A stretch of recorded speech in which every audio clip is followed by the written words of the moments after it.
네, 안녕하십니까. 브라이언 정입니다. 오늘은 캄보디아에서 오신 위사알보님을 스페셜 게스트로 모셨습니다. 인사 한번 하시죠. 네, 안녕하세요. 캄보디아에서 온 복위살보이라고 합니다. 반갑습니다. 네, 좋습니다. 그래서 오늘은 이 캄보디아의 역사, 그리고 더 나아가서는 이 푸놈펜의 역사, 더 나아가서는 깜뽀시라고 하는 도시의 특색, 뭐 이런 것들에 대해서 이야기해보는 시간을 갖도록 하겠습니다. 제가 캄보디아에서 처음 간 도시가 네. 푸놈펜이 아니라 네. 바로 시엠립이었습니다. 그래서 그 시클로를 타고 여러 군데를 다녔어요. 근데 그 뭐 앙코르와트를 보면서 크메르 제국의 엄청난 파워, 네. 왕의 권위 이런 걸 네. 느껴서 정말 감동을 받았는데 네, 네. 정말 이 캄보디아 분으로서 이 네. 시엠립에 있는 앙코르와트이 대단하죠. 네, 앙코르와트 시미립 같은 경우는 이게 캄보디아 나라의 자부심이자 민족을 상징하는 그런 곳이 아닌가 생각이 듭니다. 네. 네네. 거기에서도 앙코르와트 무늬를 박혀 있잖아요.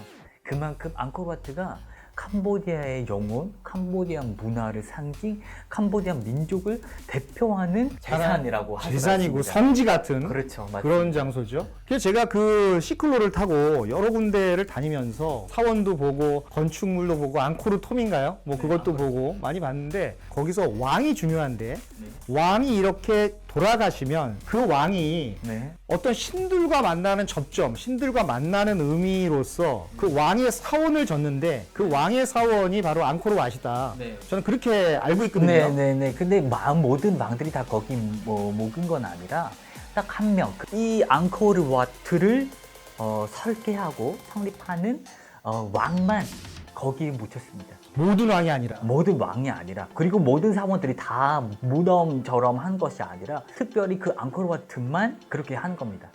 네네. 그래서 저는 앙코르와트의 규모가 너무 커서 그래서 하루 보고 그 다음날 보고 또 3일째를 봤는데도 다 못 봤어요. 근데 제 생각에는 그걸 아마 다 자세하게 보려면 시간이 굉장히 많이 걸릴 것 같은데요. 네, 한 3개월 정도 걸릴 거예요. 진짜 상세하게 공부하려면은 몇 년인지 모르겠어요. 어떤 프랑스 학자가 거의 평생 캄보디아 사원을 연구하다가 돌아가신 분도 많아요. 네, 그래서 그 제자들이 또 이어서 연구하는 그런 사례도 없지 않아요. 그 정도군요. 참고로 말씀을 드리면 세계적인 여행 잡지, 그 론리 플래닛이라고 하는 여행 잡지가 있는데 전 세계에서 가장 중요한 500군데의 장소를 선정을 했습니다. 네, 근데 그 앙코르와트가 몇인지 아세요? 몇 위인가요? 전 세계적으로 통틀어서 8위입니다. 정말 와, 자부심을 가져도 네, 됩니다. 대단합니다. 저는 몰랐는데, 네, 형이라고 부르세요. 네, 형을 통해서 이렇게 알게 되네요. 네. 네. 또 그 다음 날에 역시 그 시클로를 예약을 해서 똠네삽에 갔는데 인도 차이나 반도에서 이게 가장 큰 호수죠? 네, 인도 차이나 가장 큰 호수인데 세계는 아마도 2, 3위 정도 될 거예요. 와. 제일 큰 호수로. 근데 정말 제가 인상 깊었던 게 제가 가이드한테 설명을 들었는데요. 이 똠네삽이 계절별로 색깔이 바뀌잖아요. 맞습니다. 그게 아주 아름다운 거 아닌가요? 네네네. 만약에 우기는 이게 메콩강이 물 흘러 들어오면서 약간 갈색으로 바뀌는데 건기 때 물이 흘리지 않으면 그냥 파란색으로 바뀝니다. 이 똠네삽 같은 경우에는 제가 정말 너무 감동을 받아서 정말 강추하는 그런 호수였습니다. 너무 아름답고 이 포토 스팟도 너무 많고요. 그리고 그 주변에 이렇게 식당들도 많이 있었던 네. 기억이 나는데 네, 악어 고기도 먹을 수 있습니다. 악어 고기까지.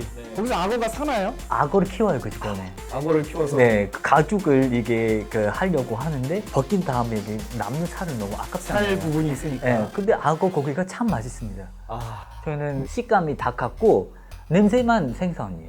그렇죠. 냄새는 별로 그렇게 심하지 않고. 비리지는 않나요? 네. 네네네. 그래서 시엠립에서 제가 그 관광을 다 한 이후에 푸놈펜에 왔는데 와, 저는 푸놈펜이 너무 아름다운 도시라서 그 메콩강 이렇게 흐르잖아요. 네네. 근데 메콩강 그 주변에 이 루프탑 바도 있었고 바가 있는데 지금 6년 전인데 지금 많이 바뀌었나요? 네, 많이 바뀌었죠. 지금은 가셨던 바들이 아마도 많이 변했을 거고 아마도 더 현대식으로 바뀌었을 것 같아요. 역시 캄보디아도 조금씩이 아니죠. 많이 나보고 변했습니다. 많이 변했네요. 네, 이 푸놈펜은 제가 가기 전에 예상했던 거하고 제가 직접 가서 푸놈펜을 경험한 그 푸놈펜이 너무 달라서 저는 깜짝 놀랐습니다. 그런데 이 푸놈펜이라는 게 제가 알고 있기로는 이 푸놈이라는 게 작은 산을 의미하고 맞습니다. 이 펜이라고 하는 것이 펜 아줌마, 뭐 펜 할머니 그런 뜻이잖아요. 네. 이게 영어 발음으로는 펜이라고 하는데 원래 뺑이에요. 뺑. 아, 펜. 네, 푸놈뺑이라고. 푸놈뺑, 이거네요. 먼 발음이. 이 홍수가 나서 불상이 이렇게 세 개인가요? 세 개가 이렇게 다섯 개 정도. 다섯 개 네. 정도 이렇게 떠내려 오는데 네네. 그 펜 콩나무 할머니가 안에서. 네 그걸 건진 거잖아요. 네. 건져서 사원을 세운 게 바로 와푸놈. 맞아요. 네, 프놈펜 중심이 되는 장소입니다. 그리고 그 옆에 국립박물관도 있고요. 국립박물관 옆에는 왕궁이 있습니다. 아, 왕궁. 제가 말씀하셔서 그러는데 푸놈펜에 있는 왕궁은 규모는 그렇게 크지 않지만 그래도 굉장히 아름다웠어요. 너무 아름다웠습니다. 예전에, 지금 말고 예전에 몇백 년 전에 전쟁이 나서 태국 사람들도 쳐들어오고 뭐 미얀마에서도 쳐들어오고 뭐 다른 나라 군대가 쳐들어와서 그 사원에서 뭐 막 약탈해 가고 막 그런 거는 없었나요? 가져갈 수가 없었습니다. 다른 거는 뭐 가져가더라도 절 안에, 그러니까 왕궁이 크잖아요. 그리고 왕궁 안에 있는 절이 신령한 그런 장소이기 때문에 그 누구든 절대 거기를 손대지는 못했습니다. 아, 손을 대진 못했고. 네, 너무 신성시되는 그런 장소였기 때문에. 그렇죠. 참 대단합니다. 그리고 제가 또 인상적으로 본 게 독립기념탑인가요? 네, 이게 크기는 크지 않지만 네, 색깔이 저는 약간 이런 색깔로 보였는데 네. 이런 갈색 위주의 색깔로 봤는데 네, 갈색인데 약간 진한 보라색 가지고 섞여 있어서 이제 한국에서 표현할 수 있는 색이 없는 것 같아요. 캄보디아에서도 무슨 색인지 잘 모르겠어요, 저도. 그게 색깔이 이렇게 형언이 안 되는, 묘사가 안 되는 그런 색깔. 좀 특별한 색깔로 칠했고 독립기념탑이 참 캄보디아 사람들에게 아주 깊은 의미를 가지고 있습니다. 90 몇 년 동안, 거의 100년 동안 그 시민제를 당하다가 아, 100년간이나. 네. 시아누크 왕께서 독립을 외쳤습니다. 프랑스는 몰래 캄보디아를 식민지 하려고 한 게 밖에 없었습니다. 캄보디아가 자청을 합니다. 내가 스스로 식민지가 되겠다. 네, 나를 식민지 좀 해주세요. 캄보디아 왕이 나폴레옹 3세에게 청을 했습니다.